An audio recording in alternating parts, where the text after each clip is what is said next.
ഞാനിവിടെ ചെറിയ പീസാക്കി എടുത്തിട്ടുള്ള ക്രീം ചിക്കൻ ഉണ്ടാക്കാനാണ് പോണത്. എല്ലാവരും ഉണ്ടാക്കണ പോലെ എൻ്റെ റെസിപ്പിയിലൊക്കെ ഒരു വെറൈറ്റി യൂസ് ചെയ്യാറുണ്ട്. ഞാൻ എപ്പോഴും ആയാലും ഒരു വെറൈറ്റിയിലാണ് ഞാൻ ഭക്ഷണം ഉണ്ടാക്കാറുള്ളത്. കമൻറ്റിലൂടെ കുറേ ആൾക്കാർ പറയാറുണ്ട്. അപ്പോൾ ഈ ചില്ലി ചിക്കൻ ഉണ്ടാക്കണ പോലെ പിന്നെ എല്ലില്ലാത്ത കഷ്ണങ്ങളാണ് എടുത്തിട്ടുള്ളത്. ഇങ്ങനെ എല്ലുള്ള ചെറിയ 2 കഷ്ണമുണ്ട്. ബാക്കി കംപ്ലീറ്റും എല്ലില്ലാത്ത കഷ്ണങ്ങളാണ്. ഇത് 3/4 കിലോ ഉണ്ട്. അതൊക്കെ പിന്നെ നിങ്ങൾക്ക് എത്രയാണ് വേണ്ടത് അതിനനുസരിച്ച് ഇട്ട് കൊടുക്കാം. അപ്പോൾ ഇതിലേക്ക് വേണ്ട സാധനങ്ങൾ നമുക്ക് മിക്സിയിൽ ഒന്ന് അരച്ചെടുക്കണം. അതിന് ശേഷം ഞാനിത് എന്തിലാണ് ഉണ്ടാക്കുന്നതെന്ന് നിങ്ങൾക്കൊന്ന് കാണിച്ചു തരണ്ടേ. അത് ഞാൻ ആദ്യമായിട്ടിന്ന് യൂസ് ചെയ്യാൻ നിൽക്കണത്. അപ്പോൾ 2 തണ്ട് കരിവേപ്പിൻ്റെ ഇല എടുത്തിട്ടുണ്ട്. അത് ഞാനൊരു മിക്സിയിലേക്ക് ഇട്ട് കൊടുക്കുകയാണ്. പക്ഷേ ഈ മിക്സിയിൽ അപ്പോൾ വലിയ ജീരകം പൊടിച്ചതാണ്. അപ്പോൾ ആ മിക്സി കഴുകിയിട്ടില്ല കേട്ടോ. വലിയ ജീരകം നമുക്കിതിലേക്ക് ആവശ്യമുണ്ട്. വലിയ ജീരകത്തിൻ്റെ പൊടി 1/4 ടീസ്പൂണാണ് ഇട്ട് കൊടുക്കുന്നത്. പിന്നെ പച്ചമുളക് ഇട്ട് കൊടുക്കണം. അത് നിങ്ങൾക്ക് എത്രയാണ് എരിവിനനുസരിച്ച് ഇട്ട് കൊടുക്കുക. അതിൻ്റെ അളവ് ഞാൻ പറയണില്ല. നിങ്ങൾക്ക് എത്രയാണ് എരിവ് വേണ്ടത് അതിനനുസരിച്ച് ഇട്ട് കൊടുക്കാം. പിന്നെ ഇതിലേക്ക് നമ്മൾ കുരുമുളക് പൊടി ഇട്ട് കൊടുക്കുന്നുണ്ട്. ഇഞ്ചി വെളുത്തുള്ളി ഇട്ട് കൊടുക്കുന്നുണ്ട്. അപ്പോൾ അതിനനുസരിച്ചുള്ള എരിവൊക്കെയാണ് നിങ്ങൾ ചേർത്ത് കൊടുക്കേണ്ടത്. മല്ലിൻ്റെ ഇലയാണിത്. പുതിന ഇല വേണമെങ്കിൽ ചേർത്ത് കൊടുക്കാം. എനിക്കതിൻ്റെ ടേസ്റ്റ് ഇഷ്ടമില്ല. ഇപ്പം എൻ്റെ കയ്യിലില്ലേനും എനിക്കതിൻ്റെ ടേസ്റ്റ് ഇങ്ങനെ അരക്കണിയിൽ ഇഷ്ടമില്ല. നിങ്ങൾ ചേർത്ത് കൊടുക്കണമെങ്കിലും കുറച്ച് ചേർത്ത് കൊടുത്താൽ മതി. ഒരു തണ്ടൊക്കെ ചേർത്ത് കൊടുത്താൽ മതി. അതിൽ കൂടുതൽ ചേർത്ത് കൊടുക്കേണ്ട ആവശ്യമില്ല. പിന്നെ ഇതിലേക്ക് വേണ്ടത് ഇഞ്ചി വെളുത്തുള്ളിയാണ്. അപ്പം എൻ്റെ അടുത്ത് ചതച്ചതുണ്ടായപ്പോൾ ഞാൻ ഇഞ്ചി വെളുത്തുള്ളി ചതച്ചതാണ് ഇട്ട് കൊടുക്കുന്നത്. കഷ്ണങ്ങളും ഇട്ട് കൊടുക്കാം. പിന്നെ ഇതിലേക്ക് വേണ്ട ഉപ്പ്, ചിക്കനിലേക്കൊക്കെ ചേർത്തിട്ടുള്ള ഉപ്പ് വേണം. ചെറുനാരങ്ങ നീരോ തൈരോ ചേർത്ത് കൊടുക്കാം. അധികം പുളിപ്പില്ലാത്ത തൈരാണിത്. അപ്പോൾ ഞാനിത് 1/2 കപ്പ് എടുത്തിട്ടുണ്ട്. അപ്പോൾ ഇത് നന്നായിട്ടൊന്ന് പേസ്റ്റാക്കി അരച്ചെടുത്തിട്ട് വരാം. നമ്മളെ മിക്സ് ഇവിടെ നന്നായിട്ട് റെഡി ആയിട്ടുണ്ട്. ഞാൻ പിന്നെ അതിലേക്ക് ഒരു 1/4 കപ്പും കൂടി തൈര് ചേർത്തിട്ടുണ്ടായിരുന്നു.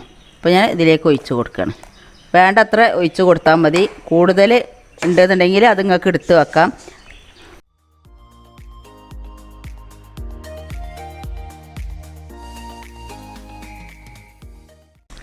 അപ്പോൾ നിങ്ങൾ ആദ്യം തന്നെ 3/4 കപ്പ് ഒഴിച്ച് കൊടുക്കേണ്ട. 1/2 കപ്പ് ഒഴിച്ച് കൊടുത്തിട്ട് മിക്സിയിൽ അരക്കുമ്പോൾ നല്ല തിക്കായിട്ടാണ് വരുന്നതെന്നുണ്ടെങ്കിൽ അത് ലൂസാകാൻ വേണ്ടിയിട്ടാണ് കുറച്ചും കൂടി തൈര് ചേർത്ത് കൊടുത്തത്. അപ്പോൾ നിങ്ങൾ അങ്ങനെ ചേർത്ത് കൊടുത്താൽ മതി. അപ്പോൾ ഇത് ഇവിടെ ഒന്ന് 1/2 മണിക്കൂർ ഇരിക്കട്ടെ. ഫ്രിഡ്ജിൽ വേണമെങ്കിൽ ഫ്രിഡ്ജിൽ വെക്കാം. അല്ലെങ്കിൽ പിന്നെ ഫീസറിലാണെങ്കിൽ ഫീസറിൽ വെക്കാം. അപ്പോൾ പുറത്തിരിക്കുകയാണെങ്കിൽ 2 മണിക്കൂർ ഇരിക്കണം. ഫ്രിഡ്ജിൽ വെക്കുകയാണെങ്കിൽ 1/2 മണിക്കൂർ വെച്ചാൽ മതി. ഫീസറിലാണെങ്കിൽ ഒരു 15 മിനിറ്റ്. അപ്പോൾ നിങ്ങളുടെ സമയത്തിനനുസരിച്ചൊക്കെ നിങ്ങൾക്ക് ചെയ്യാം. പിന്നെ നമ്മളിത് എത്രയും സമയം ഇങ്ങനെ വെക്കണം അത്രയും നമ്മൾക്ക് ഇതിലേക്ക് എരിവും ഉപ്പൊക്കെ പിടിക്കും. അത് നിങ്ങൾ പ്രത്യേകം ശ്രദ്ധിക്കണം. അപ്പോൾ ഇതൊന്ന് അടച്ച് വെക്കട്ടെ. പിന്നെ ഞാനിത് ഉണ്ടാക്കി വെക്കാനുള്ള പാത്രം ഞാനൊന്ന് പരിചയപ്പെടുത്തി തരാം. ഇതൊക്കെ യൂസ് ചെയ്യാനുള്ളതാണ്. അപ്പോൾ ഞാനതൊക്കെ എങ്ങനെയാണ് യൂസ് ചെയ്യുന്നതെന്ന് കാണിച്ചു തരാം. പിന്നെ ഇത് ഓപ്ഷനിലാണ്. ഇപ്പോൾ ഞാൻ വേണമെങ്കിൽ ചേർത്ത് കൊടുക്കാം. അത് വിചാരിച്ച് കൊണ്ടുവന്നതാണ്. അപ്പോൾ ഞാൻ ചേർത്ത് കൊടുക്കുന്നില്ല. ഏതായാലും ഇപ്പോൾ ഇത് 10 മിനിറ്റ് നേരം 15 മിനിറ്റ് നേരം ഞാനിതൊന്ന് റെസ്റ്റ് ചെയ്യാൻ വെക്കണം. നിങ്ങളെ പരിചയപ്പെടുത്താനുള്ളത് ഇതെല്ലാവർക്കും അറിയായിരിക്കും. ഇതെൻ്റെ അടുത്ത് ഒരുപാട് വർഷമായി ഉണ്ടായിട്ട് ഞാനിത് യൂസ് ചെയ്തിട്ടേ ഇല്ല. അപ്പോൾ ഇന്നൊന്ന് യൂസ് ചെയ്ത് നോക്കാൻ വിചാരിച്ചിട്ടാണ് ഇപ്പോൾ ഞാനിത് എടുത്തിട്ടുള്ളത്. അപ്പോൾ ഇതിൻ്റെ ഒരു പ്രത്യേകത, ഇത് ഒരുവിധ ആൾക്കാർക്ക് അറിയാത്തവർക്ക് വേണ്ടിയിട്ടാണ് പറയുന്നത്. പ്രത്യേകത എന്താണെന്ന് വെച്ചാൽ ഈ എണ്ണ ഒന്ന് ജസ്റ്റ് തടവി കൊടുത്താൽ മതി. ഇപ്പോൾ ഈ ചിക്കനിൽ നെയ്യിൻ്റെ ഒരംശം കുറച്ചും ഇല്ലാത്തത് കൊണ്ട് നമുക്ക് കുറച്ച് എണ്ണ തടവി കൊടുക്കാം. നെയ്യുള്ള കഷ്ണങ്ങളാണ് വെക്കണമെന്നുണ്ടെങ്കിൽ നിങ്ങൾ അങ്ങനെ ഇതിൽ നിരത്തി വെച്ച് കൊടുത്താൽ മതി. അപ്പോൾ ഞാൻ ഇതിൽ എൻ്റെ അടുത്തുള്ള തക്കാളി ഇതൊക്കെ ഇതിൽ വെച്ച് കൊടുക്കാനുള്ളതാണ്. പിന്നെ ഇത് മറിച്ചിട്ട് കൊടുക്കേണ്ട ആവശ്യമില്ല. അപ്പോൾ ഇതിൽ ഇങ്ങനെയൊക്കെ സെറ്റ് ചെയ്ത് വെച്ച് നമ്മളിതിങ്ങനെ അടച്ച് വെച്ചാൽ പിന്നെ നമുക്ക് തിരിച്ചിട്ട് കൊടുക്കണതിന് ബദൽ വലിയ പീസൊക്കെ ആണെങ്കിൽ ഇങ്ങനെ ചെയ്യാൻ പറ്റുക. ഇങ്ങനെ ചെയ്ത് കൊടുത്താൽ മതി. ചെറിയ പീസാണെങ്കിൽ നമ്മൾ മറിച്ചിട്ട് കൊടുക്കണം. വലിയ പീസാവുമ്പോൾ നല്ല ഫുള്ളും തിക്കായിട്ട് നിൽക്കുമല്ലോ. അപ്പം ആ വലിയ പീസുമേലൊക്കെ ഈ ഡിസൈൻ വരും ചെയ്യും.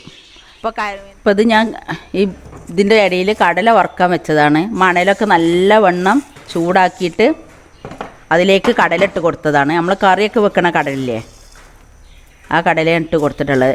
ഈ മണൽ ഞാൻ ഒരുപാട് വർഷമായി എൻ്റെ അടുത്ത് ഉണ്ടായിട്ട്, ഞാൻ കേക്കൊക്കെ ചൂടുന്ന സമയത്തൊക്കെ നമുക്ക് മണൽ ഉപ്പിട്ട് കൊടുക്കണതിന് ബദൽ ഞാൻ മണലായിട്ട് കൊടുക്കുക. അപ്പോൾ കഴുകി നല്ലവണ്ണം ഉണക്കി എടുത്ത് വെച്ചതാണ് കേട്ടോ. ഇനിയിപ്പോൾ ഇത് ചൂടാറിയതിൻ്റെ ശേഷം വീണ്ടും ഇതിലേക്ക് ഇടും. ഇപ്പം നിങ്ങൾക്ക് ഇതിൻ്റെ കളറ് കണ്ടാൽ തന്നെ അറിയാം മണലിൻ്റെ കളറല്ല. കാരണം വെച്ചാൽ നമ്മൾ ചൂടായി കണ്ട് ചൂടാറുമല്ലോ, അപ്പോൾ മണലിൻ്റെ കളറൊക്കെ മാറും. ഇപ്പം മഴ ഇങ്ങനെ പെയ്യുമ്പോൾ ഇങ്ങനെയൊക്കെ കടലൊക്കെ ഉണ്ടാവുമ്പോൾ അതിങ്ങനെ കഴിക്കാൻ വിചാരിച്ചിട്ട് വറുത്തുകൊണ്ടിരിക്കുകയാണ്. അപ്പോൾ ഇത് കടല ഏതായാലും നമുക്ക് വേറൊരു അടുപ്പിലേക്ക് മാറ്റാം. ഇവിടെ ഞാൻ ഈ പാന് വെക്കുകയാണ്. അപ്പോൾ ഇത് ചൂടായിട്ടുണ്ടാന്ന് നോക്കാം. ഇത് ചൂടായിട്ടുണ്ട്. ജസ്റ്റ് ഒന്ന് എണ്ണ തേച്ച് കൊടുക്കാം, കൂടുതലൊന്നും ആവശ്യമില്ല.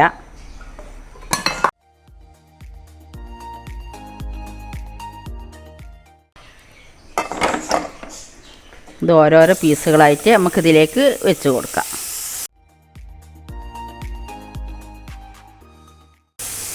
തീ ഒന്ന് ചുരുക്കി കൊടുത്തിട്ടുണ്ട്. ഇത് കംപ്ലീറ്റ് വെച്ച് കഴിയട്ടെ. ചിക്കൻ ടിക്കൊക്കെ ഉണ്ടാക്കുമല്ലോ, അപ്പോൾ നമ്മൾ ചുട്ടെടുക്കല്ലേ ചെയ്യുക. അതേപോലെ തന്നെ വരും ചുട്ടെടുത്ത ടേസ്റ്റ് ഉണ്ടാവില്ല, കരിൻ്റെ ടേസ്റ്റ് ഉണ്ടല്ലോ അതുണ്ടാവില്ല.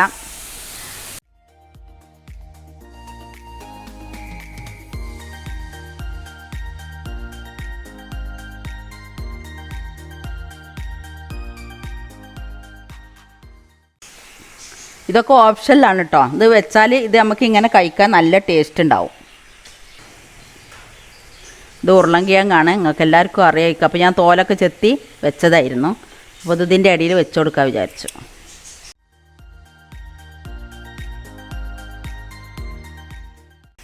പിന്നെ എൻ്റെ അടുപ്പ് നമ്മൾ ഓവണിൽ വെക്കുകയാണെന്ന് വെച്ചെങ്കിൽ നമുക്ക് അതിൻ്റെ നടുവിലെ ബർണറുണ്ടല്ലോ, അപ്പോൾ അത് ഏറ്റവും ബെസ്റ്റാണ്. അപ്പോൾ ഇത്ര വലിയൊരു പാത്രമാണ്, അപ്പോൾ നമുക്ക് രണ്ട് സൈഡും ഇങ്ങനെ നീക്കി കൊടുക്കേണ്ടി വരും. അപ്പോൾ നിങ്ങളിങ്ങനെ വെക്കുമ്പോൾ ചിക്കൻ്റെ മാതിരി തന്നെ മേലെ വെക്കാനല്ല ശ്രമിക്കേണ്ടത്, ഇങ്ങനെ തന്നെ ഒരു സൈഡ് ഉണ്ടാക്കിയിട്ട് ഇങ്ങനെ വെച്ച് കൊടുക്കണം കേട്ടോ. അപ്പോൾ അതായിരിക്കും അത് വെന്ത് കിട്ടാനൊക്കെ കുറച്ചുകൂടി ബെറ്റർ ആയിരിക്കും അത്. പിന്നെ ഉള്ളി ഞാനിങ്ങനെ ഇട്ട് കൊടുക്കുകയാണ്. അപ്പോൾ നമ്മൾ ഈ ചിക്കനിൽ ടേസ്റ്റിന് വ്യത്യാസം ഉണ്ടാവും കേട്ടോ ഇങ്ങനെ ചെയ്തിട്ടുണ്ടെങ്കിൽ. അപ്പം അതിന് വേണ്ടിയിട്ടാണ് ഇതൊക്കെ ചെയ്യണത്. പിന്നെ നിങ്ങൾക്ക് വേണമെന്നുണ്ടെങ്കിൽ ഇതേപോലെ വലിയ ഉള്ളി ഇങ്ങനെ പേസ്റ്റാക്കി അരക്കണ സമയത്ത് അരച്ച് കൊടുക്കുകയും ചെയ്യാം. ഞാനത് അരച്ച് കൊടുത്തിട്ടില്ല, ഞാനത് ഇങ്ങനെ കഷ്ണങ്ങൾ വെക്കാമെന്ന് വിചാരിച്ചു. ഞാൻ മറിച്ചിട്ട് കൊടുക്കുമ്പോൾ ഞാനത് എന്താ ചെയ്യണമെന്ന് നിങ്ങൾക്ക് കാണിച്ചു തരണ്ടേ. അപ്പോൾ ഇതൊന്ന് അടച്ച് വെക്കട്ടെ. പിന്നെ ഞാൻ പറഞ്ഞതെന്തല്ലോ, വലിയ ബർണറാണെങ്കിൽ വെക്കാൻ പറ്റണേ. ഇപ്പോൾ ഞാൻ ഈ സൈഡിലേക്ക് ആക്കി വെച്ച് കൊടുക്കുകയാണ്. അപ്പോൾ ഈ സൈഡ് വെന്ത് കഴിഞ്ഞതിന് ശേഷം നമുക്ക് ഈ സൈഡും ഇതേപോലെ ഇങ്ങനെ ഒന്ന് വെച്ച് കൊടുക്കാം. അപ്പോൾ ഇത് ചെറിയ ബർണറായതുകൊണ്ട് നമ്മളെ സ്റ്റൗമിലുള്ള വലിയ ബർണറാണ്. പക്ഷേ കുക്കിംഗ് ഗ്രൈൻഡർമേലുള്ള ബർണറാണെങ്കിൽ ഞാൻ പറഞ്ഞ ഈ പരിപാടി ചെയ്ത് കൊടുക്കേണ്ട ആവശ്യമില്ല. അപ്പോൾ ഞാൻ തീ കൂട്ടി കൊടുത്തിട്ടുണ്ട്. ഒരു 10-15 മിനിറ്റ് കഴിഞ്ഞതിന് ശേഷം നമുക്ക് ഒന്ന് തുറന്ന് നോക്കാം. അപ്പോഴേക്ക് എൻ്റെ കടല വറുക്കലും ഇന്നത്തെ കറി പരിപ്പും മുരിങ്ങൻ്റെ ഇലയും കൂടി കറി വെച്ചതാണ്. അപ്പോൾ അതൊക്കെ ഒന്ന് റെഡിയാക്കി എടുക്കുകയും ചെയ്യണം. ഇപ്പം നമ്മൾ തുറന്ന് നോക്കട്ടോ ഈ സൈഡ് എങ്ങനെ ആയിട്ടുണ്ടെന്ന്. ഇത് കണ്ട, ഈ സൈഡ് മാത്രമാണ് തിളക്കണുള്ളത്, മറ്റേ സൈഡിക്ക് നമുക്ക് ചൂട് തട്ടണേ ഇല്ല. അപ്പോൾ നമുക്ക് ഈ മറ്റേ സൈഡിലേക്ക് ഒന്ന് തിരിച്ച് വെച്ച് കൊടുക്കാം.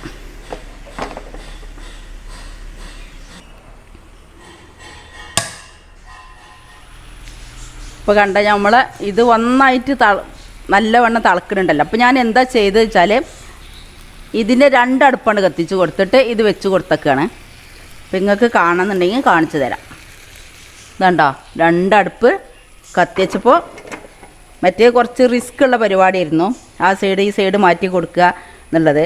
അപ്പോൾ മറ്റേ ഭാഗമാണെങ്കിൽ എണ്ണ കുടിക്കണ പോലാവും ചെയ്യും. ഇപ്പോൾ ഇതിൽ കണ്ടമാനം വെള്ളം വന്നിട്ട് നമ്മൾ കംപ്ലീറ്റും വെള്ളം തീരെ ഇല്ലാതെ നമ്മൾ കായം തേച്ച ഇത് മാത്രമേ ഉണ്ടായിരുന്നുള്ളൂ. അപ്പോൾ ഇതിൽ കിടന്നുകൊണ്ട് തന്നെ ഇത് വെന്ത് വരും.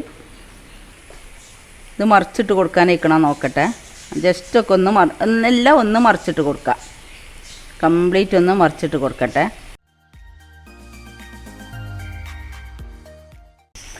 വലിയ പീസാണ്. നമ്മൾ ഒരു ചിക്കന് 4 പീസാക്കിയിട്ടൊക്കെ ഉണ്ടാക്കുകയാണെന്നുണ്ടെങ്കിൽ നല്ല ബെറ്ററാണ് ഈ ഇത്.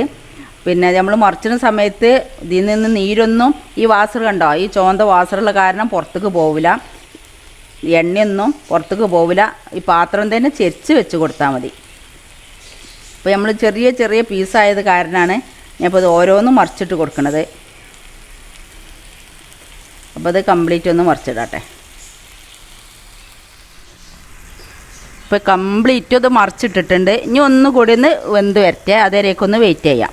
അപ്പോൾ ഞാൻ തീ കുറച്ച് വെച്ചിട്ടുണ്ട്. നിങ്ങൾക്ക് എണ്ണ വേണമെങ്കിൽ ഒഴിച്ച് കൊടുക്കാം. ഇതിൽ കുറേശ്ശെ വെള്ളത്തിൻ്റെ ഇതുണ്ട്. ഞാനിപ്പോൾ എന്താ ചെയ്യുന്നത് വെച്ചാൽ ഈ തക്കാളി ഒന്നുകൊണ്ട് ഉടച്ച് കൊടുക്കുകയാണ്.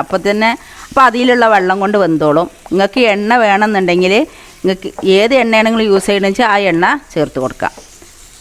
ഞാൻ വെളിച്ചെണ്ണയാണ് യൂസ് ചെയ്യാറുള്ളത്.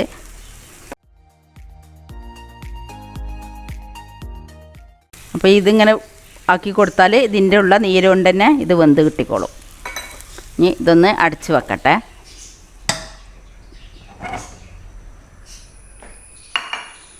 അപ്പോൾ നമ്മൾ ഇത് കുക്കൊക്കെ ചെയ്ത് കഴിഞ്ഞു. ഇപ്പോൾ ഒരു 3/4 മണിക്കൂറിൽ കൂടുതൽ എടുത്തിട്ടുണ്ട്. അപ്പോൾ ഞാൻ തുറന്ന് നോക്കട്ടെ. നമ്മളിതിലാകെ 1 ടീസ്പൂൺ ഓയിലാണ് ഒഴിച്ചിട്ടുള്ളത്. അപ്പോൾ ഇത്രയും ഓയിൽ മതി. ഇനി ഇങ്ങനത്തെ പാത്രങ്ങളുടെ കയ്യിലില്ലാന്നുണ്ടെങ്കിലും നോൺ സ്റ്റിക്കിൻ്റെ പാത്രത്തിലും ഇത് ചെയ്തെടുക്കാം. ഒറ്റയാക്കി ഇട്ട് കൊടുക്കണം. അതേമാതിരി നല്ല സ്ട്രോങ് ഉള്ള മൂടി, ആവി പുറത്തേക്ക് പോവാതെ ഇരിക്കണ ഒരു മൂടി കൊണ്ട് മൂടി വെക്കുകയും ചെയ്താൽ നിങ്ങൾക്ക് ഇതേപോലെ ചെയ്തെടുക്കാൻ പറ്റും. അപ്പോൾ ഇത് നല്ലവണ്ണം വെന്ത് വന്നിട്ടുണ്ട്. ഇപ്പം നമ്മൾ ഉരുളൻകിഴങ്ങിൻ്റെ കളറൊക്കെ നമ്മൾ ചിക്കൻ്റെ കളറും ഒരേപോലെ തന്നെ ആയിട്ടുണ്ട്. അപ്പോൾ ഇനി നമുക്കിതൊരു പാത്രത്തിലേക്ക് മാറ്റി കൊടുക്കാം. അപ്പോൾ നിങ്ങളെല്ലാവരും ഇത് ട്രൈ ചെയ്ത് നോക്കണം. സബ്സ്ക്രൈബ് ചെയ്യാനും ലൈക്ക് ചെയ്യാനൊന്നും മറക്കരുത്. കമൻസ് നിർബന്ധമായിട്ടും കമൻറ്റ് ചെയ്യുക. നിങ്ങളെ കൂട്ടുകാർക്കും എല്ലാവർക്കും ഇത് ഷെയർ ചെയ്ത് കൊടുക്കുക, ലൈക്ക് ചെയ്യണം. അപ്പോൾ ഇത് കുട്ടിന്ന് ചോറ്റിലേക്ക് ഉണ്ടാക്കിയതാണ്. ഇതിപ്പോൾ 1 മണി ആയിട്ടുണ്ട് കേട്ടോ. നിങ്ങൾ ചോറ് കഴിക്കണ സമയമായിട്ടുണ്ട്. അപ്പോൾ ഏത് ഷുഗറുള്ളവർക്കും കൊളസ്ട്രോൾ ഉള്ളവർക്കും എണ്ണ പാടില്ലാത്തവർക്കും എല്ലാവർക്കും കഴിക്കാൻ പറ്റുന്ന ഇതാണ്. എണ്ണ നമ്മളിതിൽ ചേർത്തിട്ടില്ല. ഈ ചിക്കനിൽ കുറേശ്ശെ എണ്ണ ഉണ്ടെന്നുണ്ടെങ്കിൽ പിന്നെ നിങ്ങൾക്ക് ആ 1 ടീസ്പൂൺ എണ്ണയും ചേർക്കേണ്ട ആവശ്യമില്ല. അപ്പോൾ ഇതെല്ലാവരും ഉണ്ടാക്കി നോക്കാൻ ശ്രമിക്കുക. നല്ല ടേസ്റ്റുള്ളൊരു ഡിഷാണ്. അപ്പോൾ എല്ലാവർക്കും ഷെയർ ചെയ്ത് കൊടുക്കുക, കമൻറ്റ് ചെയ്ത് കൊടുക്കുക. താങ്ക്സ്. എൻ്റെ ചാനൽ ആദ്യമായിട്ട് കാണുന്നവരാണെങ്കിൽ സബ്സ്ക്രൈബ് ചെയ്യുക. അതിൻ്റെ കൂടെ കാണുന്ന കുഞ്ഞു ബെല്ലിലേക്കൻ ക്ലിക്ക് ചെയ്യുക. എന്നാൽ ഞാൻ ഇടുന്ന വീഡിയോകൾ അപ്പോൾ നിങ്ങൾക്ക് ലഭിക്കുന്നതാണ്. ലൈക്ക് ചെയ്യാനും മറക്കരുത്.